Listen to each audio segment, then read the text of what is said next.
Mga kabasketball, balitang Golden State Warriors hindi nga binigyan itong si Jonathan Kuminga ng buong 5 taon na max offer. Hindi ba siya karapat-dapat?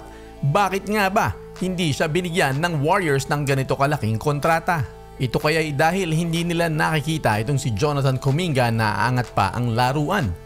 Ayon kay Anthony Slater ng The Athletic, hindi pa raw willing itong Golden State Warriors na bigyan siya ng buong 5 taon na max contract dahil nagdadalawang isip pa sila sa ngayon. Dagdag pa ni Slater na meron namang posibilidad na magkaroon ng kompromiso ang dalawang kampo at pwede pa naman daw tumanggap itong si Kuminga ng isang malaking offer pero mas mababa ng konti sa maximum. Maaari daw silang magkasundo sa range na 30 million sa bawat season. Malaking pera pa rin ito para kay Jonathan Kuminga at binibigay din ito sa Warriors ang flexibility na hindi sumobra sa kanilang salary cap. Nagpapakita naman ng malaking potensyal itong si Jonathan Kuminga pero pag pinag-usapan na ang mahabang kontrata ay hindi pa talaga kumbinsido ang Warriors dahil sa limitado pa ang track record nitong si Kuminga dahil kailan lang naman umangat ang laruan nito nung medyo napapahinga na ng husto itong si Klay Thompson dahil nga sa mga injury. Naikukumpara itong si Jonathan Kuminga kay Franz Wagner na kamakailan lamang ay nakakuha ng 5-year $224 million contract extension. Magkasabayan ang dalawang players na ito. Pumapatak na ang annual salary ni Franz Wagner ay 44.8 million. Pag tinignan ang numero ng dalawang ito, nagkakahawi naman. Lamang nga lang si Franz Wagner ng bahagya.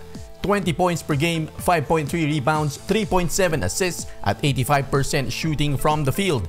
Habang itong si Jonathan Kuminga naman, 16.1 points, 5 rebounds, 2.2 assists at meron pang 53% shooting from the field. Pero kinakailangan maging maingat ang Golden State Warriors dahil hindi na nila afford ang mawalan pa ng isang young talent kagaya nga nitong si Kuminga, lalo na pagkatapos nilang pakawalan si Jordan Poole. Siyempre kinakailangan ding paghandaan ng Golden State Warriors ang pag-alis nila Steph Curry at ni Draymond Green sa retirement. Si Kuminga na isang restricted free agent ay isa sa mga may pinakamalaking potensyal na young talents ng Warriors. At dahil nga hindi siya binigyan ng max contract, nandyan pa rin ang posibilidad na pwedeng agawin ito ng ibang koponan. Pero may karapatan ang Warriors na tapatan ang kahit na anong offer na matatanggap ni Kuminga. Ang problema lang kung hindi pa rin sila handa pag dumating ang oras na yon ay makakawala nga itong si Kuminga.